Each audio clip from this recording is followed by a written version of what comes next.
myself, Victor, and Keer. I kind of just want to jump into the purpose and a little bit about the background of the study. I joined Equal Access back in January of 2017. It's been a little time. And I was there as a medical assistant volunteer. And while I was there during that first year, I started noticing different things at the clinic that could potentially be improved, whether it was long wait times, maybe a clinic tracker. And one thing in particular I noticed was there's a lot of ophthalmology referrals, maybe patients that are interested in eye care. And one night I was watching a TED talk, and it was with a physician, actually an ophthalmologist out of the UK, and he was doing a lot of work in Kenya and Nigeria. And he had invented a device which called Peak Vision. And his idea was that you could use the phone, the iPhone, smartphones, which have become so widely available as a tool for ophthalmic imaging with an attachment. And I thought that was a really interesting idea. And then I went out and I talked to the clinic directors and ended up visiting Equal Access's ophthalmology clinic, which runs once a month, where I found that there's about an 8-month waiting list for patients. So I wanted to figure out, why there's such a big waiting list, and maybe is there a way in which we could better triage that. So that kind of initiated the study. And really, the idea came about in February 2018. And that's also around the time when I think Victor and I started talking more and meeting. And then from there, we worked on the protocol. And since it was our first time actually writing a research protocol, and it's kind of unusual for undergrads to do that, we learned a lot, and it's an extensive process, but we were able to get it approved by, I believe, February 2019. And then from there, we were really aggressive about screening and doing the study. So during that first week, I think we got like 20 or so patients enrolled. And we just went to every single clinic because Equal Access operates 4 days a week in the afternoons and evenings, and then once a month with that ophthalmology clinic. So we were dividing that, each time, and it was fun, but it was a lot of work. What's exciting now is that we're at a stage in the study where we're going into like the next iteration, and that involves you guys. And it's something that we're really excited about. I think to date, we've enrolled over 120 patients or so far. And, we're excited on expanding that. And I think Victor can talk a little bit more about our past accomplishments, especially this past year, and like our current progress and things like that. Yeah, so we've been fortunate to do well so far in terms of we've had really good support from the faculty members that we work with. So we're sort of in the Department of Ophthalmology. We have two primary investigators who are really good about just setting us up with opportunities. So in the first 2 years, we were able to present our poster at a lot of research conferences at UF. Last spring, we got accepted to ARVO, which is the main ophthalmology conference that happens every year nationally in Baltimore. Unfortunately, we weren't able to go because of COVID, but that was a nice accomplishment. Right now, we're sort of moving in the direction of publishing. And that's something that we've had some support from our primary investigators too. They're pretty accomplished in their field, so they're able to sort of point us in the right direction. They can sort of connect us with like journals who they know editors for, guide us in the manuscript writing process. And so far, I feel like it's been a productive research experience. Yeah, absolutely. And, as a recent, this original data set we've got, it's went through 5 ophthalmology residents to grade. So each of the data we collect is graded. And what you guys will be doing eventually is collecting data through ophthalmic imaging of both eyes, the right and left eye. And we'll talk about kind of how we're going to prepare you for that. And, currently Victor and I are working on that pilot study. There's a paper coming out on that. And we're looking to expand the number of patients to enroll for a little bit more, what's called a powered study. Similarly, we worked on a literature review over the summer which is currently being reviewed as well. And that was on digital ophthalmoscopes. And we can kind of share that with you guys to just get a general idea of the field. If you want to skim through it, it's a little long, it's around like 20 pages.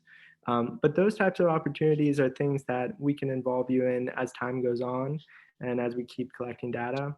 But now that we kind of talked about where we're at and what we've done, we want to kind of fit you into that picture. So in the chat, I linked the research assistant drive. So you all have access to that. And actually, what I'm going to try to do is I'm going to see, I can share my screen and then we can go over the basic things that is involved with that. So I'm going to press share. Okay, great. So right now, does everyone see my screen, by the way? Okay, awesome. This is the research assistant drive, and in it has all the critical information that you will need, and then you can also reference this video whenever you want to on some specifics. So going to the forms page, in a research study, and I know a lot of you guys, if not all of you, have done the IRB training, there's something called an informed consent. So informed consent is really important because it essentially authorizes us to enroll the patient into the research study so that they can be counted and like that we did everything correctly in order to involve them in our work.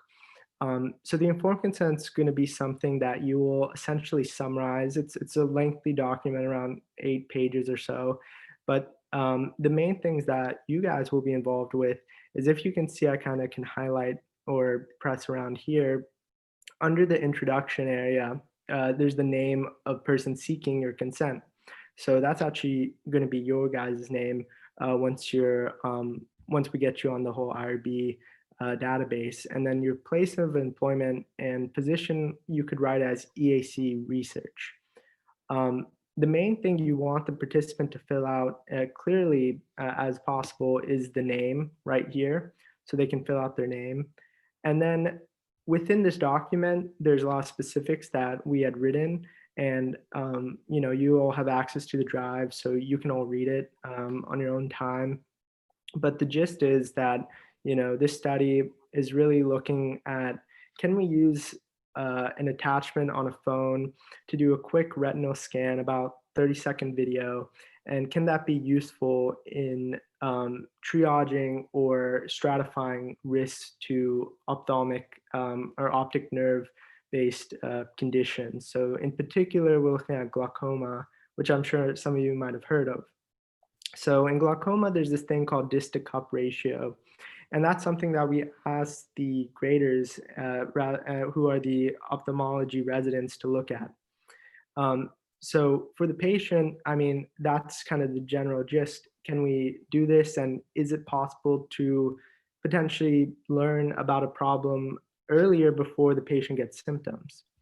The study sponsored equal access, so there's not like a medical device company that's sponsoring us or paying us. And the overview is, it kind of tells you a little bit more about the study. And, these are all kind of details, many of which are just uniform things that the IRB wants people to know. But at the very bottom and very end of the informed consent, this is also the next important thing. So it's the first page and the last page. So the first line here, signature person obtaining the consent, is actually your signature that you'll have on this document. The bottom area is what the participant will sign, and that's really important because it just gives us confirmation that they agree to the study.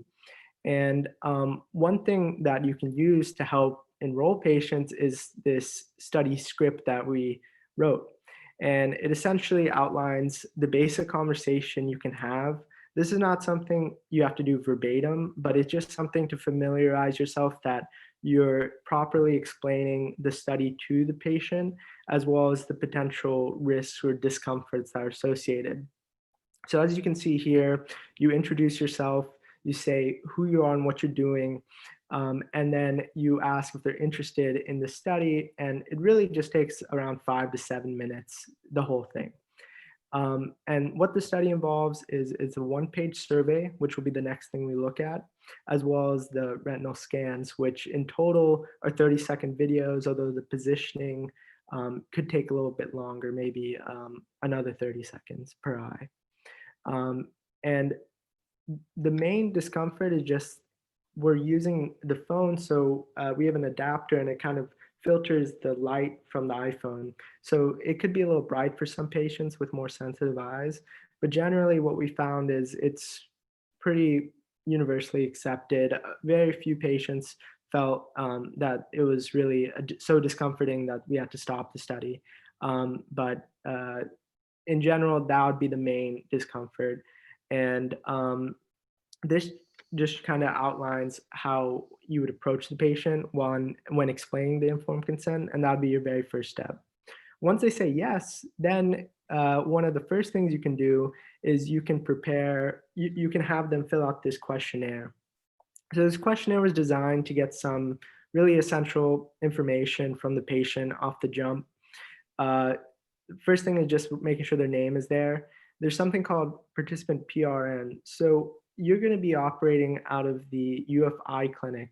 And what we'll do to integrate you guys well into their operations is we'll connect with the clinic manager there and have them give you a tour of the area, perhaps the designated places where you guys can stay. We'll also introduce you to the ophthalmologists who are supporting the study, just so that they know you. And the PRN is something that you can gather from the clinical staff there. Once they know you about you and what you're doing, they could easily provide that information, especially after the patient's consented. And the collection code is a scheme that we've created just so that you can keep track of the patients. And it's done in a way so that it's not like we're not compromising their information, PHI, which is the personal health information. It's just a code, so we don't have to say, "Hey, this is John Lewis's, data." Age and gender are really self-explanatory, as well as most of this. You can either have the patient fill it out or ask them verbally as you fill it out with them. We asked about diabetes because that's associated with a lot of eye problems. There's something called diabetic retinopathy, which is, a result of diabetes. It's one of the leading causes of blindness in developed nations. We ask about personal family history of glaucoma, any significant vision loss, and about their eye exams. And on the bottom, that's really the more technical stuff. We have to ask about race just so we get that demographic information, but we want to know, have they been diagnosed with eye conditions? And since you're going to be operating out within the eye clinic, it's very likely that they've had cataracts, maybe they've had glaucoma, things of that nature. And if they haven't, then that's why we ask the immediate family question. And we also want to know about their medical history in regard to diabetes, high blood pressure, and cholesterol, because generally all those things are associated with problems in the body and even in the eyes. So this was kind of a quick overview of the screening questions, what we're looking for. Within the drive itself, there's also a lot of good information. We have a contact form that actually I encourage all you to fill out your information on when you have the time. Since you have the link, you can do this whenever. And we also ask for a photo just because that would be easy for the clinic manager to look at so they kind of know you guys. Similarly, we have the DI instructions, which I think Victor mainly wrote. And this kind of goes over the basic things that you'll need to know. And this is something that you're going to spend time with Keer, because what we're going to be doing and what Keer will be talking about a little later is just about the in-person training opportunities. With the DI and the digital ophthalmoscopes, there is a certain technique that's required so that you take clear and high quality images of the optic nerve, so that we can get quality data that can be used for the study. And you'll also learn about the DI app and how to operate that. And you can follow these instructions and you'll have a lot of opportunities leading up to your first patient encounters to find, make sure these skills are as good as possible, so that there's that you feel fully confident when you're starting the study. Um, so I think that's mainly what I wanted to talk about. There is some interesting resources as well. I added some of our posters and presentations from the past. What's funny is this very first presentation was actually the original presentation I gave to EAC and members. I'm not sure if Victor even saw this one, but it's just the idea, and this was with Peak. The reason why we went with DI, which is actually a different company than Peak, is about FDA clearance. Um, in order to use the device as a medical device, DI is the only one. And what's good is there's actually a nice picture of the device, and I'm using it there. So you can see the phone, the attachment, and this optic image of this child here, and kind of some of the technical things that are involved with getting that. So what's exciting about this study is that there has been some recognition. We spoke at uh, the Primary Care Innovations conference that's in Gainesville, which is at UF.com 2 years in a row, and we're probably going to do it next year as well, where they know us pretty well around there. The study is also recognized as part of the Gator magazine, which publishes every season essentially. So you can check that out as well. Just to read more about it, it's the UF Gator magazine, I think summer 2019. But that kind of covers in short the main things to know about it. And once we get you guys into training and we feel like the time's appropriate, we'll form a schedule in which you guys can cover shifts through the week.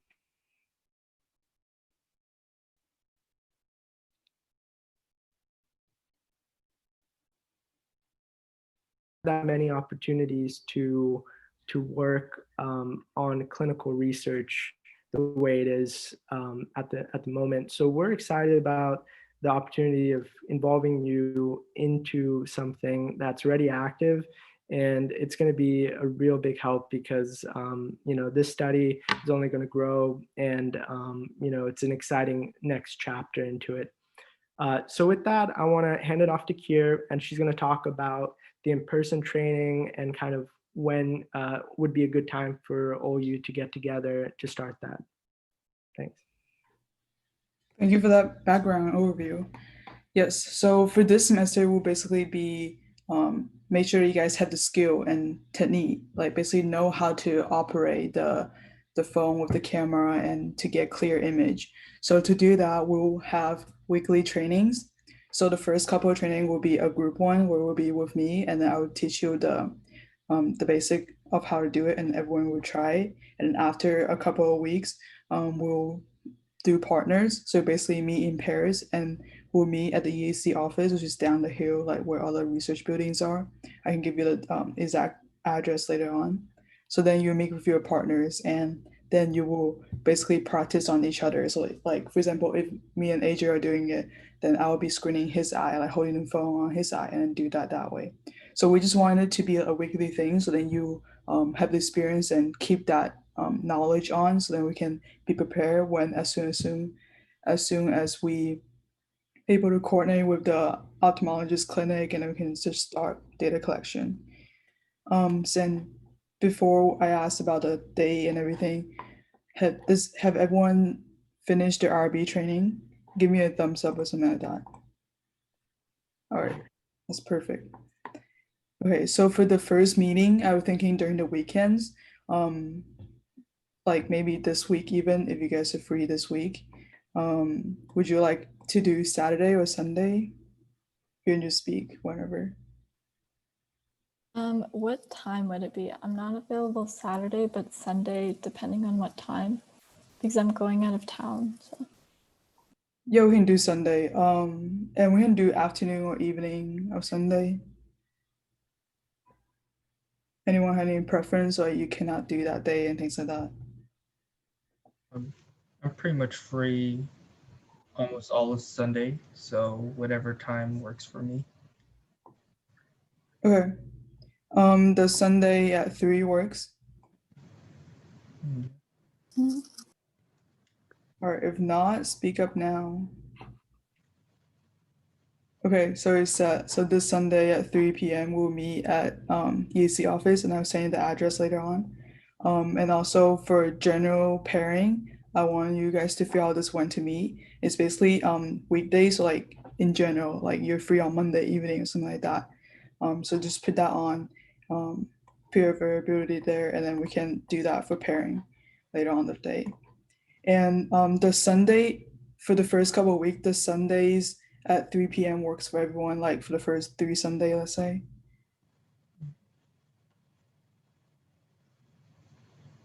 Okay, sounds good. So that's what we'll be doing. And yeah, turn your notification on for Slack. Are you guys all familiar with Slack? If not, I can give a brief overview on Slack.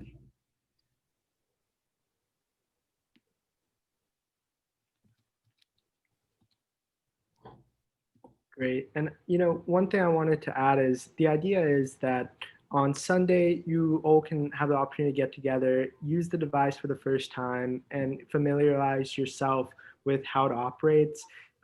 It's not, it takes a little getting used to. So the idea is that we can pair you into groups because there's about 6 of you total. So that makes 3 groups. So throughout the week, you can have the opportunity to use the device, practice it, and improve on your ability to capture the data together. And each of those times doesn't have to be very long, but until you're really comfortable doing it, because there's a bit of a learning curve. And we think that with the more practice you have, the better you'll be able to do in your role.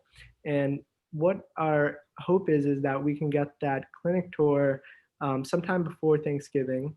And we're going to try to coordinate that to our best of our ability, so that by that time, at least you're familiar with the clinic itself. And maybe during the end of the semester, 1 or 2 weeks, you guys can go in and actually collect data. And then primarily throughout the spring, then we'll be ready to rock and roll and start doing data collection more regularly. And we will adjust to whatever your schedules are. But with COVID, I mean, most things are online. So it's a little, it's whatever with your class schedule we'll try to work with. But that's the basic idea. I think I want to open it up to Q&A unless Keer, do you have anything else you wanted to mention? Oh no, that's all. And then for spring, we'll basically give another when to meet or some sort of like that, and to get your new variability since everyone's schedule changes. So. So yeah, let's open it up to questions. You can feel free to chat them or just unmute your mic. If there's anything with like logistics or what you guys have to do or anything's unclear, feel free to ask. Just to make sure that when to meet you sent is for like not those Sunday group meetings, but other like weekly meetings. Yes, yeah, it'll be like later on where you do in pairs. Okay. So let's say if you and someone else both say that day will work or that at that time will work, then we'll be probably pair you guys up and do training that way, like train each other that way. Okay. And that would be once a week? Yes. Okay. All right. I have a quick question. So what is the location we'll be meeting at for this Sunday again? Sorry, I didn't get it. Yeah, I can give you the exact address, but it's basically if you know what a medical school is, the U of Medical School, it's like right the building right across from it or around that area. Okay. Yeah, so maybe because the EAC office, have any of you ever been there at all or are familiar with it? It's a little complicated to find. So maybe you guys can meet somewhere on the outside area within around the Harrell Medical Education Building and the McKnight. You probably all are familiar with that area. And then from there, Keer can walk you over. So once you've been there, then you won't forget. But it's just for the first time, maybe that's a little bit helpful. Yeah, I will send out more information on Slack, so check that. All right, thank you.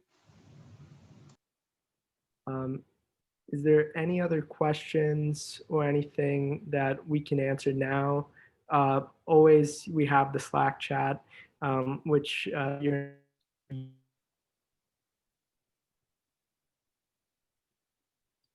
AJ, I think you're cutting off.